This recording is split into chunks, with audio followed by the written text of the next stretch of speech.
Hockey Show, and today we're, of course, talking about the Central Division and my predictions for it. So, I did not get to all the teams in the season previews, and I'm very disappointed in myself, and I feel very bad for you amazing fans out there that are just begging and just pleading for those amazing videos, and I know I failed you, but I won't fail you anymore. We're going to get back to the regular videos every single day, and we're going to start off with this one with the Central Division, and where's a better place to start than the top of the standings with my pick to win the division, the Colorado Avalanche. Now, I was really going back and forth with for me, the Central Division is kind of obvious who makes the playoffs and who doesn't, but in the order that those teams go in is what I'm struggling with in this division. Because to me, it's really a race between Dallas and the Avalanche, right? And then after that, it's like Minnesota's definitely in the playoffs, but do they go third or fourth?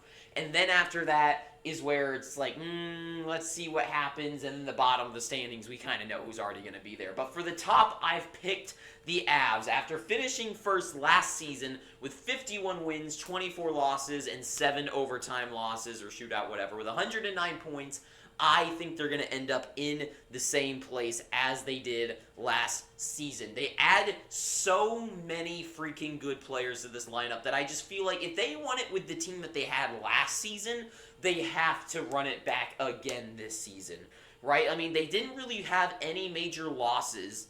They've only gotten better. There's nowhere I could point to go like defense got worse, offense, like nothing, right? They add Jonathan Drouin, who I think is going to be I think he's going to not like take over the world and get like 78 points or something, but I think being paired with Nathan MacKinnon, pushing Lehkonen down the lineup, and then the additions of Tomas Tatar, Miles Wood, Ross Colton, and Ryan Johansson just really solidifies the top 9. Last season, it was rough, right? Like, the first line was great, obviously, but then the second line, you only had Nichushkin, and then after the third line was just whatever, and then the fourth, just don't even mention them. But now, they have a top 9 that I think is actually competable, and they won the division last year with their team. Offense just got better, and it was already amazing. Defense was already one of the best in the league, and that stays intact. And then you've got Georgiev and Francois in net, so nothing's changed for them. To me, I think they finished first with right behind them in the Dallas Stars. Now, the Dallas Stars, Wyatt Johnston with his breakout year last year with 41 points was just incredible, right? And he's just going to get better than that. He doesn't feel like the type of player that's going to go through his sophomore slump, right? I think he's going to stay I think he's going to just get better, or at least stay subpar, right? I don't think he's going to drop to like 28 points or something crazy. I think he's going to stay a 40-point player or more than that. And that was already on a good team, and he's just getting better. Now they have Dadonov for the entire season. They add Matt Duchene to an already stacked offensive lineup. Now, the issue for them last year was defense, right? Like, other than Heiskanen, it's just like the defense is passable, but it's really not doing much at all, right? It's not anything special. They're not shutdown machines. They're not offensive specialists like the Avalanche. Like, they're just kind of like a passable, middling defense with just a Norris candidate guy in Heiskanen. And for me, because of like the lack of like true fixes, because offensively they were already incredible, right? I mean, Robertson, Pavelski, Rupe Hintz, Ben, just the whole lineup is just amazing offensively. It's just defense was where they had issues, and since they never really fixed those issues, I can't really say they go above the Avalanche. So to me, they still finished second, and they finished last year 1 point behind the Avalanche in the standings. So to me, they stay right there. I think they're going to finish like 1 point behind, and they're just not going to be able to pass them, which is fine. I don't think they need to win the division. What they do need is to get some better defense for the playoffs, because that is what they need. They need to give Ottinger just a little bit more help back there. But anyways, moving on to third in the division, and we are still staying intact with what happened last year with the Minnesota Wild. So the Wild, with 103 points last season, they were in third place, they go into the playoffs, and then they lose, like they always do. And for me, it is just kind of the same story. This is a team that a few months ago, I was like, this team's just going to fall off a cliff, right? I mean, they lose Matt Dumba, they lose Nyquist, they lose quite a handful of guys from the team they put together last year, but no one like heavy hitters, right?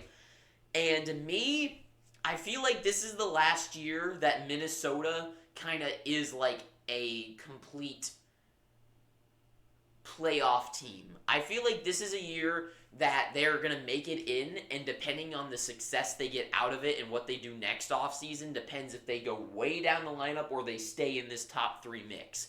Because it feels like this team is like stagnating, you know? Like they're slowly going up and up and up on like how good they are, and it feels like this season they're like here, and I'm worried, like, since they didn't really add anything other than, like, Patrick Maroon, but they still have Kaprizov, they still have all their top guys, like, nothing's really falling apart for them, but it just feels like since you're not adding anything new, it's just gonna get stale and nothing, it's just like, like, the Avalanche didn't win the Stanley Cup by doing the same thing. I mean, they went all in one year, they got all these amazing players, and they win the Stanley Cup, right?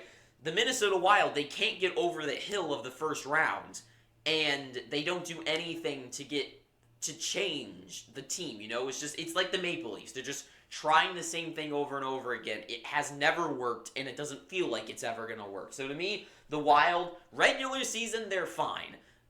But after that, it's just going to be, once again, just another story of them just not being good enough to do anything special. So, Minnesota, 3rd overall in the division, but it's one that I can also see falling off a cliff, and a team like the Blues or Nashville can overcome them, right? But I just feel like with Kaprizov, and with guys like Marco Rossi, who are on the team that could become a big guy, and wasn't Eriksson out a lot last season, so, like, it feels like things are going to be fine for them, but they're not going to win the Stanley Cup. But for the divisions, I think they're fine. The St. Louis Blues I have in 4th place, and that is because last season I was very surprised by how bad they did, right? They started off the season very cold, and then they just never really recovered. They never really got the ball rolling, and I feel like this is going to be a bounce-back season, right? I mean, with the change to the lineup of Tarasenko and O'Reilly gone, it just feels like, looking at their lineup, I mean, their offense isn't the worst. I mean, Buchnevich, Saad, Kyrou, Robertson. I don't know why I said Saad before Robertson. Schen's still in the lineup. Guys like Verana and Kapanen. I mean, Verana can be huge. I mean, he got he got 11 goals in 25 games played. I think he had 16 points. So he's like, roughly, I mean, he's just a little bit below a point per game.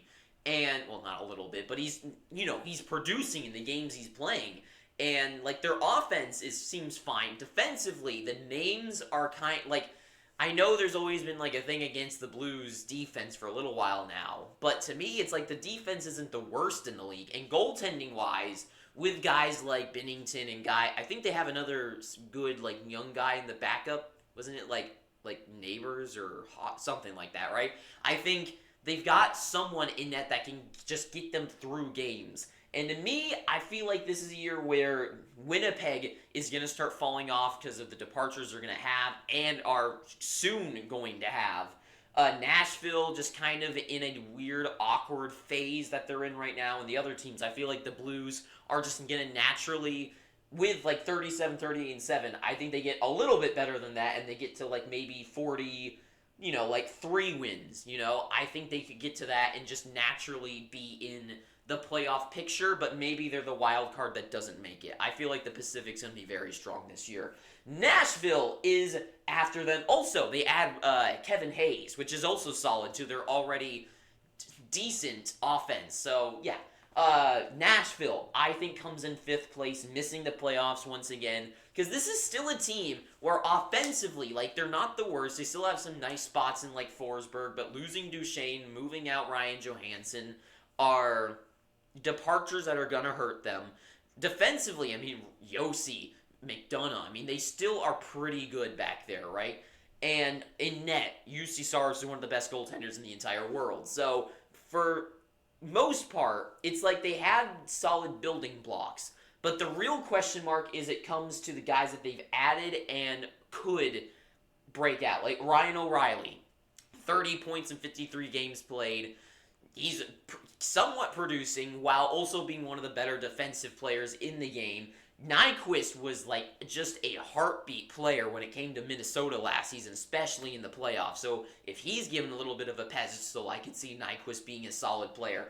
Gurionov, I mean, we know what happened the last time a Russian, somewhat younger, middle 20s Russian player from the Dallas Stars went to another team in Nichushkin. Now let's see what happens if Gurionov could be a guy that could maybe pop off with a different team. Tomasino, Cody Glass even kind of. He's only 24 years old. He can do something. Evangelista. Like, they've got a lot of young players that could definitely be in the lineup and make a difference for the Nashville Predators. So to me, it's like Nashville, if some of these guys can really go, like Tomasino was like 18 points in 30 games, right? So he's like he's above half a point per game. If he can be a true production guy, like, who knows? I could definitely see them maybe making the playoffs there, but I feel like it's just not going to be enough. And it's going to be the same story where they're just kind of like, they're good, but they're just not good enough at all. The Winnipeg Jets, I have Solo, and if I was basing off the team that they currently have, defensively, I think they're okay. Goaltending-wise, Hellebuck is great, and then offensively, things are kind of struggling. And with the most likely departures of Hellebuck and Mark Scheifele eventually going to happen, and with the losses, and I feel like just kind of the attitude of the team right now, it feels like this is just going to be a year that is just whatever for them, right? I think this is going to be the year where things really start to go down and they just don't really recover and they move out their star guys. Like, this is kind of what the Jets are going to want. I could see them ending up just as easily in the fourth place spot, right? I feel like these three teams here, it just depends on what happens, right? If the Predators, if O'Reilly is a solid centerman for them and guys like Tomasino, Gurionov, Evangelista, who are some other rookies? It doesn't matter, right? Like, these rookies can be in the lineup and make a difference. They could easily be in the fourth place spot. If Winnipeg, easily, if they keep things together and guys play good, then they could easily be in the fourth place spot. So all these guys here, if these three teams could easily swap places. But for me, I think Winnipeg is most likely going to move out those guys and get returns while they still can. And yeah, that's just how I see things rolling out. I mean, for Winnipeg, losses, just the attitude, departures is just going to weigh them down, right? Then we've got the Coyotes. Now, I really wanted to put the Coyotes higher up on the list, but just looking at their team compared to others, they're just not there yet. And they don't need to be. This is going to be the last year that the Coyotes should plan on being bad, right? This should be the last year before they gear up. Next offseason, or this is going to be the last time that you give them one more year to guys like Lamoureux, guys like Connor Geekie, guys like Josh Doan. Give them that one more year of like development in the AHL, and next season when those guys can get in the lineup, guys after Cooley having a great rookie season, Gunther just growing even better as a player, Keller once again showing that he is one of the best players in the league, but no one wants to believe it. That after that, that is when you go out there and you do buy in to those guys next offseason and start putting together a promising team. Defensively, they're not going to be great defensively, but they do have good defensive players. Guys like Moser and Dursey and Valimaki, those are solid defensemen, right? And Soderstrom can still develop into something strong. And then in net, Vejmelka is great. Vejmelka is a great goaltender. He's just on a very bad team that doesn't let him be good. If I was a contending team, if I was a team like the Blues, or maybe not the Blues because I feel like they don't really want to be that good, but any contending team that needs a goaltender, like the Devils, like I would maybe go out there on a risk and pick up a guy like Vejmelka just because he is solid if the Coyotes are willing to give him up, of course. But for me, the Coyotes, there's a lot of bright spots on the team to be excited for, but they're just not going to be anywhere near the playoff picture. But they're going to be closer than they were last year. They had 70 points last season. I see them getting into maybe like the 80s. I think from 28 losses, the Blues had 37. I would say they could get to at least 30, right? You got to think they get at least 2 more wins. And I'd say like 33. I see them getting close to 80 points. 80 points. That's how I'm calling them at this year, right? And so, yeah, the Coyotes, bright team, but not going to be good. And then the same story for the Chicago Blackhawks. This team, it's kind of the same story as the Coyotes. You got Bedard, you brought in Hall, you have guys like Reichel coming up and Kurchinski and so many other young players that you just picked up in this draft, but it's not the time to strike yet, right? You need that one more season. I mean, if Bedard can score like 150 points or something and he just wills his team to the playoffs, that's a different story. But that's not going to happen, right? Even Connor McDavid got 50 points in his first season. Like, it's just not going to happen. He's just not going to will the team to the playoffs in his first year. But you don't need it to happen, right? This team, this year, one more bad year.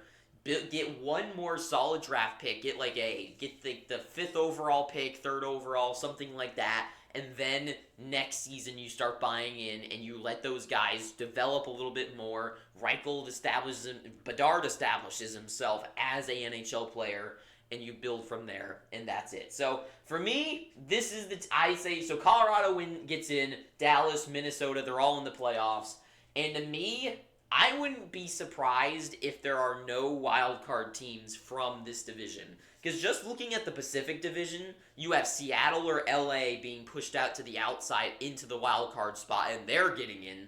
And after that, a team like Calgary, do they get their way in? Does a team like the Vancouver Canucks, do they get their way in?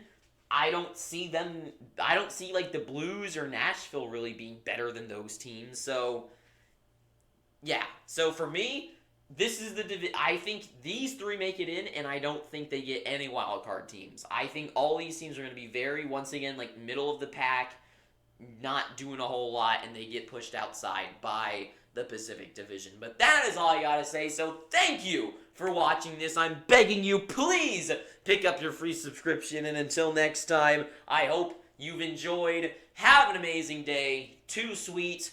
And ta-ta for now.